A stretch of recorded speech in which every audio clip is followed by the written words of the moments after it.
What is GPUNET fundamentally? Like full stack AI and compute native L1. I presume most of you are here for AI. But we are also going to talk about how it goes to the future of humanity. I am going to talk about Lee Kuan Yew, GPUNET, and about myself in the reverse order. So when I said I'm going to talk about Lee Kuan Yew, people were like, okay. And I was like, look, I'm no statesman, diplomat, historian, not even good with finances, or in the very great way Singapore is. But as an entrepreneur, I want to be able to talk about one of the greatest entrepreneurs who has ever lived. And today we are going to do that. Okay? And then they were like, okay, let's do that. So I think Andrew gave a very great intro about me, but fundamentally I went from physics to AI to crypto to GPUNet. I was really pursuing dark matter, which makes up 30% of our universe. We have no idea. But what we needed to do back in 2010 when I was doing research was to set up $1 trillion equipment to go around the sun to even just know minutely what this dark matter could be. And I said it does not make sense at this point. Okay, if I had those trillion, there are much better things to do. And that's when I started my entrepreneurship journey. Apparently, the clustering algorithm we used, it's today called AI, that became AI. I did my thesis in that. And finally, money led me to crypto. And there was worked with a lot of companies, governments, also did a lot of for the Indian defense side of AI, speech to text, back in COVID times. But somewhere we realized 1D AI is done, which is basically ChatGPT. You know, it's only text. Then we said 2D generative AI, which is all the images that you see. In fact, the image that we used back here, you know, very greatly done by Midjourney. Okay? And finally I said, okay, what's remaining? So let's do 3D. Okay? 3D is like, you imagine a GTA-like world, you put text and it's just created. So that's 3D generative AI. We created this, but we fell short on GPUs massively. Like, super short. Like, we needed more than what Facebook has or Meta has, the number of GPUs. So we said, this is a problem that not just me, but probably all the enterprises or all the startups will face. And this is very early 2022. So we said, okay, let me just create a network of GPUs. That's what our name was, GPUNet. And keep a target, can I reduce the cost of GPU cloud? Yeah. Now you go to AWS and you rent, you get your GPUs, but you're paying for the whole setup, all the services, microservices, containerization, blah, blah. But if you only want that GPU, okay, it can be made cheaper. Okay? So the logic is we created an Airbnb of data centers, working with really good tier 3, tier 4 data centers, partnered with NTT, okay, the Japanese conglomerate, Northern Data in Europe, G42 in UAE. And we built this, and we have brought down the cost. Okay? What it means for you at the end of the day is you can get compute, which is way cheaper. Now, you wouldn't get it directly for data centers directly from them, because they won't care about giving 1 GPU, 10 GPU for 1 hour or 1 week or 1 month. Right? They are huge capex businesses. But we have done that here. You must have got like a luggage tag in all of you. If not, you can always take it from me.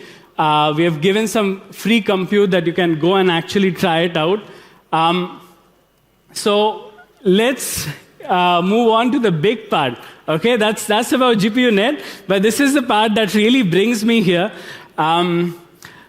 See, we are like in a very, very weird space right now with humanity, very exciting, okay? And if we truly have to be successful, all the AI builders and creators here, okay, some of the things that I got inspired from Lee Kuan Yew can be embedded, okay? And I'm headed towards why is this really needed. Number one, we need like a very strong leadership. As he tells, we need iron in us, okay? Very difficult to get, but something that we have to. Number two is we have to economically align it, okay? Have the hard work in a very deep tech way, not just shallow ChatGPT wrappers, okay?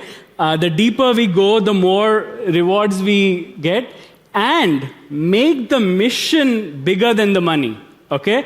So this part is, I spend a lot of time onto, obviously the greatest entrepreneurs have lived for a mission way beyond, like Elon wants to go to Mars, right? And you always saw Lee Kuan Yew, he always had this, that he wants to make Singapore the best metropolis, even before it was, right? How does this come, Spending a lot of time onto this, I found that it comes from a sense of ownership, okay? The way he owned Singapore, the way he cared about Singaporeans was way different than how many of us are building our products or caring about the developers or the enterprises that will use them, okay? There is also more into that. So fundamentally, if you go to some numbers, ballpark figures, he took it, from 0 to 2 trillion in 50 years. But if you go further, if you take the whole of humanity, in spite of that energy, the number is 0 to 100 trillion in 500 years, okay? The things are starting to feel way overwhelming at the level of an individual, right? But this is still job not done. I mean, I come from physics, and this is all known now. We are right there. Like, we are really, it's unimaginable to properly build a civilization that can go beyond Earth. Yes, Elon talks about Mars, and maybe we go to Moon again. But the size, the time involved, okay, the money involved, is just way huge, okay? None of us will be here by the time we become that future of humanity that is going to that. The solution, all of you are going to create it. Part of what I realized was we need to build a future where the ownership is decentralized. If this ownership can bring that attitude of mission is greater than the money, and that creates a powerful effect, creates a country like Singapore, okay? That is how do we bring that decentralized ownership, okay? How does it go beyond an individual, whatever CEO Elon doing or Zuckerberg doing or Trump doing or whatever it is. It goes beyond from that to a country level, and how does it also go beyond countries, okay?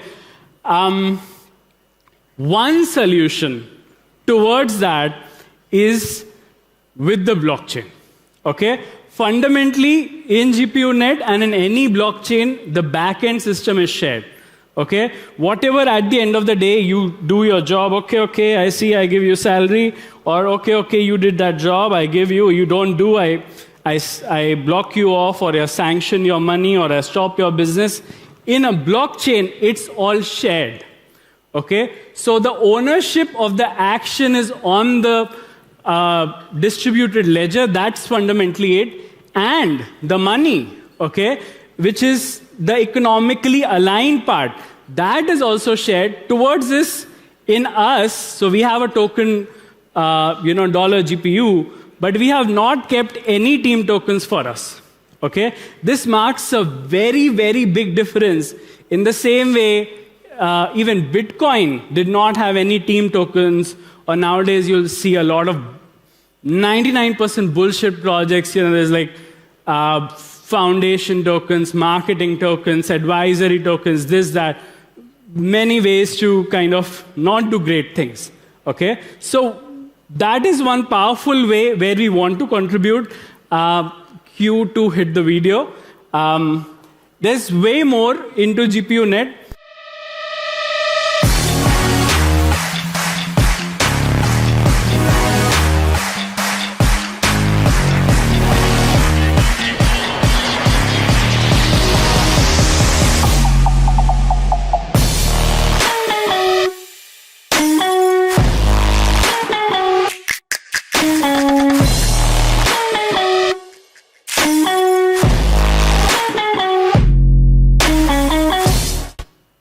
Yes. So we have our blockchain, which is our layer 1.